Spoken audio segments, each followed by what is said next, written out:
രാവിലെ നേരത്തെ വെച്ച് കട്ടനൊക്കെ റെഡിയാക്കാം കേട്ടോ. അപ്പോൾ എന്താണെന്ന് വെച്ചാൽ സ്കൂളിൽ നിന്ന് ടൂർ പോകാണ്ടിട്ട് പിള്ളേർക്ക്.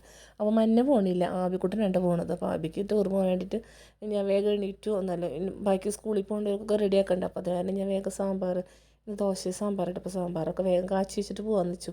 വന്നിട്ട് ദോശ ചൂടാലോ. അപ്പോൾ പിന്നെ കുഴപ്പമില്ല. 7 മണിയാകുമ്പോഴേക്ക് സ്കൂളിലെത്തണം, 6:30 എത്തണം സ്കൂളിൽ. 7 മണിയാകുമ്പോഴേക്കും അവർ പോകണം സ്കൂളിൽ നിന്ന്. അങ്ങനെയാണ് കേട്ടോ. ഒരു എന്തോ എന്താണ് മലപ്പുറം അവിടെയാണ് കേട്ടോ പോണത്.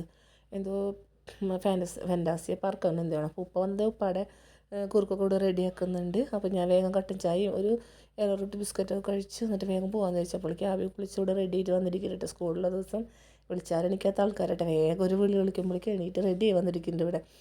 ഞാൻ വേഗം അവനെ കൊണ്ടാക്കട്ടെ. 6:30 ആക്കും മുന്നേ തന്നെ ഞാൻ വേഗം വണ്ടി വിളിച്ചിട്ട് തലേ ദിവസം പറഞ്ഞു വെച്ചിട്ടുണ്ടായിരുന്നു. അപ്പോൾ വേഗം വണ്ടി വന്ന് ഞങ്ങൾ വേഗം അവനെ കൊണ്ടാക്കാൻ നിന്ന്. സ്കൂളിലെത്തിയപ്പോൾ പിള്ളേരുകളൊക്കെ ഏകദേശം വന്നിട്ടുണ്ട് കേട്ടോ. കുറച്ച് പിള്ളേരും കൂടി എത്താനുണ്ട്. 6:30 ആകുമ്പോഴേക്കും ഒരുവിധം പിള്ളേരുകളൊക്കെ എത്തിയിട്ടുണ്ട്. വന്ന് കുറേ പേരൊക്കെ കൊണ്ടാക്കി കൊടുത്ത് പോവാണ്. കാരണം വീട്ടിൽ കുറേ പണികളുണ്ടല്ലോ രാവിലെ തന്നെയല്ലേ. അപ്പോൾ 6:30-ക്കുള്ളൊരു കാഴ്ച കണ്ടത്. പിള്ളേരൊക്കെ ഇങ്ങനെ വരിയായിട്ട് റോട്ടിൽ വന്ന് നിൽക്കുകയാണ് വണ്ടി കയറാൻ വേണ്ടിയിട്ട്. അപ്പോഴേക്കും ഞാനത് കണ്ട് ഞാനേ പോന്നിട്ട് അധികം നേരം നിൽക്കാൻ നിന്നില്ല. പിന്നെ വീട്ടിൽ വന്ന് ബാക്കി സ്കൂളുകാരൊക്കെ പറഞ്ഞയക്കണം, അവർക്കുള്ളതൊക്കെ റെഡിയാക്കി പാത്രത്തിലാക്കി കൊടുക്കണം. അതെല്ലാം കഴിഞ്ഞു. പിന്നെ ഞാൻ എൻ്റെ ദോശയൊക്കെ ചുട്ട് കഴിച്ചു. അപ്പോഴേക്കും തടുത്താട് ഇവിടെ റെഡി ആയിരിക്കുന്നുണ്ട്. അപ്പോൾ എൻ്റെ പണികളൊക്കെ തുടങ്ങട്ടെ. ബായ്.